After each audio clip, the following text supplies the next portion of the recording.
कराची से मैं हूं नासिर भट्ट। मुस्तफ़ा आमिर कत्ल केस में गुज़रते दिनों के साथ तब्दीलियां आ रही हैं और आज हमने ये देखा कि इंसदाद दहशत गर्दी कॉम्प्लेक्स में खुसूसी अदालत नंबर 4 में मुल्ज़िमान को पेश किया गया, जहां पर मुल्ज़िम शहराज को अदालत ने जुडिशल कस्टडी कर दिया, जबकि अरमगान जो मरकज़ी मुल्ज़िम है उस पर रिमांड के हवाले से बहुत सारे आर्गूमेंट्स देखने में आए। वकील सफाई का ये कहना था कि 17 रोज़ गुजर चुके हैं, कोई प्रोग्रेस सामने नहीं आ रही, जिस पर प्रोसिक्यूशन ने ये बात कही कि बहुत सारी चीज़ें ऐसी हैं जो रिकवर करानी, ख़ास तौर पर आला कत्ल रिकवर कराना है। इसके साथ साथ वो तमाम तर हथियार जो बहुत ही जदीद हैं उनके बारे में फ़ॉरेंसिक करनी है और दीगर तमाम तर सामान जो लैपटॉप्स वगैरह बरामद हुए हैं उस हवाले से भी बात करनी है, इस हवाले से तहकीकात करनी है, इससे पूछगछ करनी है, लिहाजा रिमांड दिया जाए। अगर हम बात करते हैं वकील सफाई की तो उनका यही कहना था कि इतने दिन से मुल्ज़िम इनकी कस्टडी में है, तो उन्होंने अब तक जो प्रोग्रेस की है वो अदालत को बताएं, अदालत के सामने रखें। लेकिन प्रोसिक्यूशन जो है वो रिमांड लेने में कामयाब हो गई और 6 दिन का जो है आज से लेके 6 दिन यानी कि 10 मार्च तक का जो है वो रिमांड जो है जिस्मानी वो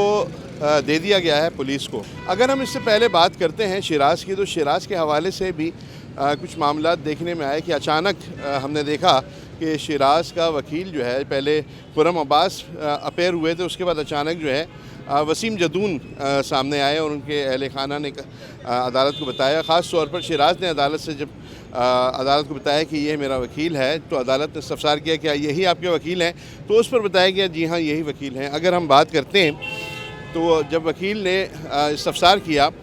कि क्या वजूहात थी, ये बताया गया। प्रोसिक्यूशन से जब पूछा कि क्या वजूहात थी कि कल जुडिशल कस्टडी क्यों नहीं किया गया, जब मुल्ज़िम ने इतराफ़ी बयान देने से इनकार किया, जिस पर प्रोसिक्यूशन की जानिब से बताया गया कि जुडिशल मजिस्ट्रेट ने स्पेशल रिमांड के तौर पर, स्पेशल रिमांड था जिसके बाद उन्होंने कहा कि स्पेशल रिमांड है, लिहाजा इनको ATC में पेश किया जाए। जब ATC में हम यहाँ लेकर आए तो यहाँ पर सूरत हाल ये थी कि अमले ने कहा कि मुंतज़िम जज देगा, मुंतज़िम जज ने कहा कि ये रिमांड तो लिंक जज के पास ही जाएगा क्योंकि स्पेशल रिमांड है। ये तमाम तर सूरत हाल से जब आगाह किया गया अदालत को और फिर प्रोसिक्यूशन ने एक दफ़ा फिर शहराज के रिमांड के हवाले से इस्तदा की, तो जिसे डिफेंस लॉयर जो वसीम जदून थे, जो आज ही अपॉइंट हुए इस केस में, आज ही वकालतनामा साइन हुआ है, तो उन्होंने डिफेंड किया अपने और ये कहा कि जब उनका मौक्किल एतराफ़ी बयान देने से पीछे हट गया है, इनकार कर दिया है, तो अब जो है पुलिस के पास उसका कोई काम नहीं है। जबकि कल अगर हम बात करते हैं, जिस तरह हमने अपने नाज़रीन को अपडेट किया था कि शहराज ने अदालत को बताया और अदालत ने ये अपने तहरीरी हुक्मनामे में लिखा कि इसको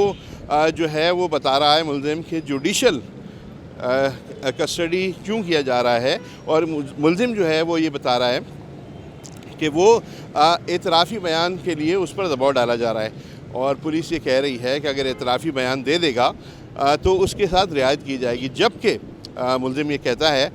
कि मैं तो इस केस में शुरू दिन से जो पुलिस को बयान दे रहा हूँ वो सिर्फ़ और सिर्फ इसलिए दे रहा हूँ कि मैं इस केस का वाहिद ऐनी शाहिद हूँ और वाहिद ऐनी शाहिद होने के नाते मैं बयान दे रहा हूँ, लेकिन पुलिस मुझे मुल्ज़िम बना रही है। तो कल उसने अपने एतराफ़ी बयान से शहराज ने इनकार किया और उसने जज साहब के सामने वो फट पड़ा और उसने कहा कि मैं तो इस केस में वाहिद ऐनी शाहिद हूँ कि जिसने देखा कि रॉड से मुस्तफ़ा को बेदर्दी के साथ मारा गया, उसके बाद बलूचिस्तान गन पॉइंट पे ले जाया गया और फिर वहाँ पर जाकर गाड़ी समेत जला दिया गया। तो ये सारी चीज़ें उसने कहा अदालत को बताई और उसके बाद अदालत ने उसका जुडिशल रिमांड के लिए ATC को रेफ़र कर दिया और आज ATC ने इस्तदा जो है प्रोसिक्यूशन की मुस्तरद कर दी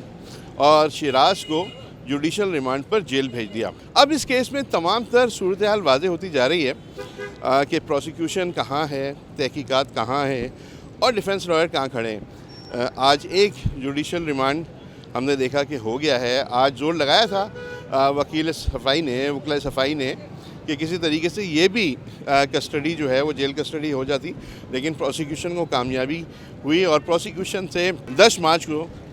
जो है वो रिपोर्ट मांगी गई है, जो भी पेशरफ्त होगी 10 मार्च को। अब प्रोसिक्यूशन जो है वो अपनी जब रिमांड ख़त्म होगा जिस्मानी अरमगान का, तो अपनी रिपोर्ट पेश करेगा और अदालत को आगाह करेगा। उस दिन हम देखेंगे کہ آیا کہ ایک مرتبہ پھر جو ہے وہ ریمانڈ لیا جائے گا یا پھر تمام تر صورتحال ویسی ہوگی جیسے شیراز کے ساتھ ہوا کہ جوڈیشل کسٹڈی کر دیا گیا اس معاملے کو، اور ہو سکتا ہے کہ آئندہ سماعت پر جب پیش رفت رپورٹ پیش کی جائے یا تو مزید ریمانڈ دیا جائے گا یا پھر جوڈیشل کسٹڈی کر دیا جائے گا ارمغان کو بھی۔ دوران سماعت جب وکلا صفائی اور پروسیکیوشن میں یہ جنگ چل رہی تھی کہ ریمانڈ دیا جائے یا جوڈیشل کسٹڈی دیا جائے، تو اسی دوران جو ہے ارمغان نے عدالت کو بتایا کہ 15 دن ہو گئے اسے کپڑے تبدیل کرنے نہیں دیے جا رہے، پولیس جو ہے زبردستی جو ہے وہ دستخط کراتی ہے اور کل ہی زبردستی انگوٹھے لگائے گئے، جس پر عدالت نے کوئی دھیان نہیں دیا زیادہ، لیکن وکلا صفائی نے اس بات کو مدعا بنایا اور کہا کہ اس طریقے سے تو برتاؤ نہیں کرنا چاہیے، لیکن عدالت نے اس پر زیادہ غور نہیں کیا اور عدالت نے تمام تر صورتحال کو مد نظر رکھتے ہوئے، پروسیکیوشن نے جو چیزیں بتائیں اس کو مد نظر رکھتے ہوئے اس کو پولیس ریمانڈ پر دے دیا۔